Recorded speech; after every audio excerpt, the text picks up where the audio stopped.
আসসালামু আলাইকুম রহমতুল্লাহি ওবরাকাতু। প্রিয় বন্ধুরা, আশা করি সবাই ভালো আছেন। আলহামদুলিল্লাহ, আমি অনেক ভালো আছি। প্রিয় বন্ধুরা,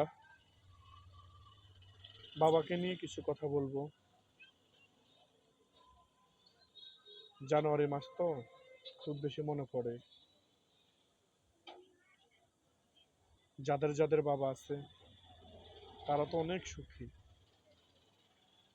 যাদের মা আছে তারা অনেক খুশি, যাদের বাবা নাই দুই জনের থেকে একজন খুব বেশি ছায়া। বাবা মানে ছায়া, বট গাছ, এমন একটা বট গাছ যার আছে প্রতিনিয়ত শুকরিয়া আদায় করবেন, আর যার চলে গেছে সে বুঝে বাবা হারার যন্ত্রণা কতটুকু।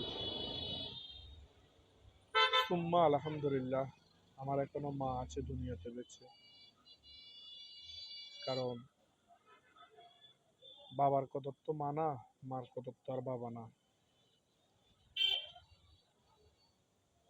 বাবা এমন একটা জিনিস, যে বাবা মাথার গাম পায়ে ফেলে রোজগার করে ছেলে সন্তান, এবং যে বাবা পারিশ্রমিক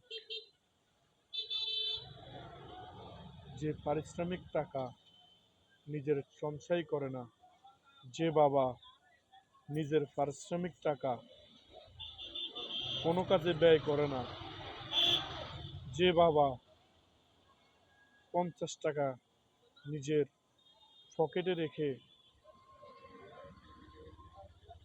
জমায় না, সে বাবা হারা আমরা। তো প্রিয় বন্ধুরা, এই কথাটা বলার উদ্দেশ্য, কিছুক্ষণ আগে একটা ভিডিও দেখলাম, খুব বেশি মর্মাহত হলাম। এই জন্য বাবাকে নিয়ে কিছু কথা বলা। ভিডিওতে দেখছি ভাই, ও তো আপনারাও দেখছেন,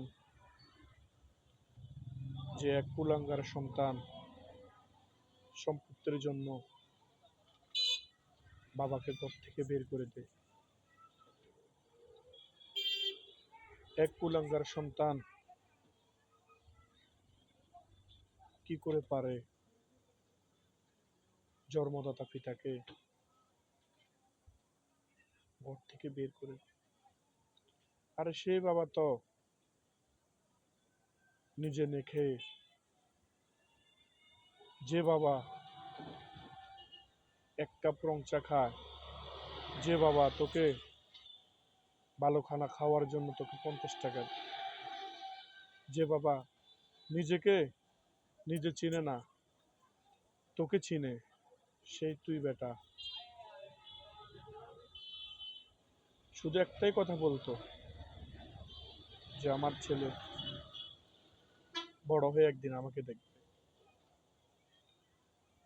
আজ এই পরিণতি প্রতিটা ঘরে ঘরে হয়ে যাচ্ছে। আজ সম্পত্তির লোভে, টাকার লোভে মানুষ বাবাকে পর্যন্ত রেহাই দিচ্ছে না। মানুষ এত হিংস্র হয়ে গেছে। মানুষ মানুষ নামের যেন কি জানোয়ারের চেয়ে যেন অন্যরকম হয়ে গেছে।